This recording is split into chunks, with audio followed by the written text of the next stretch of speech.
Hi అండి. అందరూ ఎలా ఉన్నారు? బాగున్నారా? ముందుగా అందరికీ శ్రావణ మాస మొదటి శుక్రవార శుభాకాంక్షలండి అందరికీ.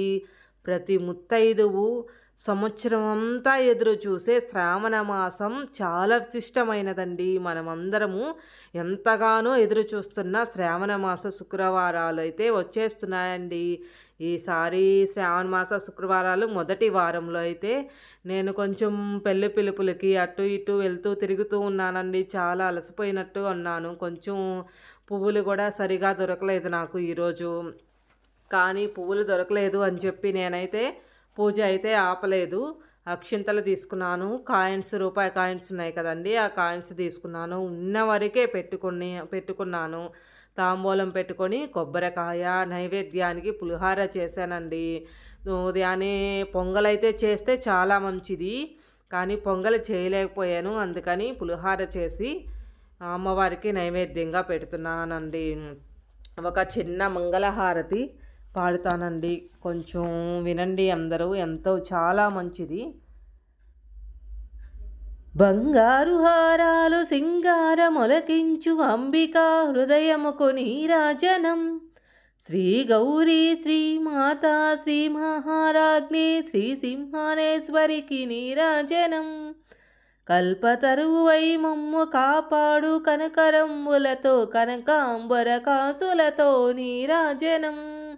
పాశాంకుశ పుష్పబాణ చాపదరికి పరమ పావనమైన నీరాజనం.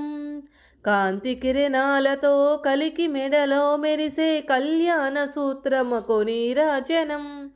కాంతలందరి పసుపు కుంకుమలు కాపాడు కాత్యాయినికి నీరాజనం. చిరునవ్వులొలికించు శ్రీదేవి ఆరాధన శతకోటి నక్షత్ర నీరాజనం. కలరేకుల వంటి కనుల తల్లి శ్రీరాజరాజేశ్వరికి నీరాజనం. ముందు మారము మన ముచ్చటగా ధరించు కస్తూరి కుంకుమకు నీరాజనం. చంద్రవంకను శిరోమకుటుముగా దాల్చు సౌందర్యలహరికి దే నీరాజనం. శుక్రవారము నాడు శుభములసకే తల్లి శ్రీ మహాలక్ష్మికిదే నీరాజనం. శృంగేరి పీఠమునకు సుందరాకారునికి శారదామాయికిదే నీరాజనం. ముగ్గురమ్మలకు మూలముగో పెద్దమ్మలకు ముత్యాలమ్మతో నిత్య నీరాజనం. జన్మ జన్మల తల్లి జగదీశ్వరి నీకు భక్తు జన్మలిచ్చే నీరాజనం. సకల హృదయాలలో బుద్ధి ప్రేరణ చేయు తల్లి గాయత్రీదేవికి దే నీరాజనం. ఆత్మతర్పణతో నిత్య నీరాజనం. బంగారు తల్లికిదే నీరాజనం. అంబానీకిది కోమంగళ నీరాజనం. అమ్మా నీకిదిగో మంగళం. త్రికులామందు శ్రీదేవి నీకిదిగో మంగళహారతి. నాకు మనస్ఫూర్తిగా నేను పాడానండి. నేనేదో నేర్చుకొని ఇవన్నీ ఒక వేద పండితుల దగ్గర నేర్చుకొని అలాగేం పాడలేదు. నాకైతే ఇలాంటి దేవుడు పద్యాలు, పాటలు, శ్లోకాలు ఇవన్నీ చదవాలంటే చాలా ఇష్టము, చాలా భక్తి కూడా. కానీ కొన్ని అయితే పెద్దగా రావు నాకు చదవటానికి. కానీ రాలేదు అని నేను నిరుత్సాహ అయితే పడను. కానీ ఎలాగైనా వచ్చినంత వరకు నేర్చుకుంటున్నాను. నేను భక్తితో స్వామివారిని, అమ్మవారిని ఆరాధిస్తాను కాబట్టి తప్పులున్నా స్వామి నువ్వే క్షమించాలయ్యా అని వేడుకొని తర్వాతే మొదలు పెడతానండి. మీరు ఈరోజు శుక్రవారం ఎలా జరుపుకున్నారు? శ్రావణ మాస శుక్రవారం మొదటి వారం కదా, మీరైతే ఎలా జరుపుకున్నారో చెప్పండి. ఈ కాయిన్స్ అండి, ముందుగా కాయిన్స్ అయితే 108 అష్టోత్తరం చదువుకున్నాను. అష్టోత్తరం చదివిన తర్వాత మంగళహారతి. అష్టోత్తరానికి ఒక్కొక్క అదేనండి. ఓం ప్రకృత్వే నమః, ఓం వికృత్వే నమః, ఓం విద్యాయే నమః, ఓం సర్వభూతహిత ప్రదాయే నమః అంటూ అష్టోత్తర నామాలు 108 ఉంటాయి కదండి వరుసగా. అలా 108 నామాలకి ఒక్కొక్క నామానికి ఒక్కొక్క కాయను అక్కడ అమ్మవారు పక్కన పెడుతూ ఉంటానండి. నాకైతే పువ్వులు మాలగా దొరుకుంటే చాలా బాగుండేది. కానీ పూల మాల అయితే దొరకలేదండి నాకు. సరేలే ఇంకా ఎలాగైనా పూజ అయితే చేసుకోవాలి.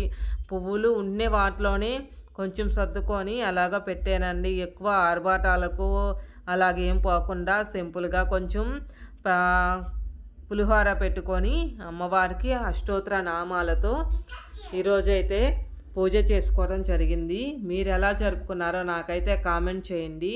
నేను కొంచెము ఒక్క ప్రసాదం చేసుకొని కొబ్బరికాయ కొట్టినా నాకైతే ఈరోజు పూజ చేసుకున్నాను. చాలా హ్యాపీగా ఫీల్ అయ్యానండి నేను. నాకు అదొక తెలియని ఆనందం అండి పూజ చేసుకుంటే.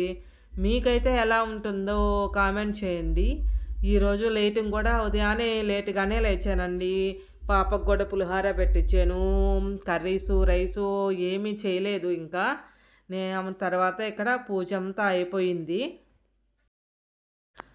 నాకు పూజ గది కూడా చిన్నదేనండి. పెద్దది రాలేదు. వంట రూమ్‌లోనే చిన్నదిగా ఒక పక్క చిన్నదిగా వచ్చింది. అందుకని ఎక్కువ పటాలు పెట్టడానికి కూడా ఉండిన దాంట్లోనే అక్కడక్కడ చిన్న చిన్నవి పెట్టుకొని విగ్రహాలు కానీ అవి కానీ అన్నీ చిన్న చిన్నవే పెట్టుకొని ఒక్కొక్క పటం ఇంకెక్కువైతే అస్సలు తీసుకురానండి. ఎందుకంటే పెట్టాలంటే చాలా కష్టం నాకు.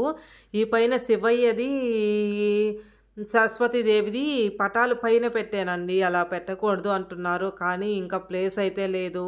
ఆ శివయ్య, సరస్వతి పటాలైతే కంపల్సరీగా ఉండాలి కదండి ఇంట్లో. కానీ ఏం చేస్తావు, ప్లేస్ లేదు కదా అని స్వామివారిని నమస్కారం చేసుకొని నేనైతే ఇలాగా పెట్టేసుకున్నానండి. పూజ గది సపరేట్‌గా ఉంటే చాలా బాగుంటుంది కానీ అన్నిటికీ మనకి చాలా బాగుంటుంది. కానీ మేమైతే కట్టించుకుంది కాదండి ఇల్లు. వేరే వాళ్ళు అమ్ముతుంటే కొనుక్కున్నాము. అందుకని ఎక్కడ ఉండాలో అనేది తెలియకుండా వాళ్ళు కట్టించారు కాబట్టి ఇంకా తప్పనిసరిగా మేము అడ్జస్ట్ చేసుకోవాల్సి వస్తుంది. మన చేతులతో మనము ఇల్లు మనకు నచ్చినట్టుగా కట్టించుకుంటే మనకి ఎలా కావాలో ఏందో అనేది తెలుస్తుంది కదండీ. మా పూజ అయితే ఇలాగ ఈరోజు అయిపోయింది. తర్వాత పూజ అయిపోయిన తర్వాతే తాంబూలం ఇవ్వాలి కదండి ఎవరికైనా. ముందర ఫస్టు శ్రావణ మాసము ఫస్ట్ మంగళవారం వచ్చి అమ్మ వచ్చిందండి. అమ్మ వచ్చిన తర్వాత అమ్మకైతే తాంబూలం ఇచ్చాను. ఇప్పుడు గుడికి వెళ్ళటానికి అక్కొచ్చింది. వెళ్దాము అని అనుకున్నాం అనమాట. ఉదయాన్నే వెళ్దామని గుడికి వెళ్ళటానికి వచ్చింది. అక్క ఏమంటే మా ఇంటికి కొంచెం పైన ఉంటుంది. అక్కడి నుంచి వస్తూ మేమిద్దరం కలిసి గుడికి వెళ్తాము. సరే వచ్చింది కదా తాంబూలం ఇచ్చేస్తే సరిపోతుందిలే అని చెప్పి కాళ్ళకి పసుపు పూసి ముందు మనము బొట్టు పెట్టుకొని తర్వాత వాళ్ళకి బొట్టు పెట్టాలండి. ఒక 2 తమలపాకులు, 2 వక్కలు, పువ్వు, ఒక చిల్లర, కాయిన్స్ అండి. చిల్లర అంటే కాయిన్సు, గాజులు, ఒక జాకెట్ ముక్క అవి పెట్టి ఇచ్చాను. శనగలు కూడా పెట్టాలని చెప్పారు నాకు. చాలా మంచిదంట శనగలు పెడితే. కానీ నేను శనగలు నానబెట్టడం మర్చిపోయానండి.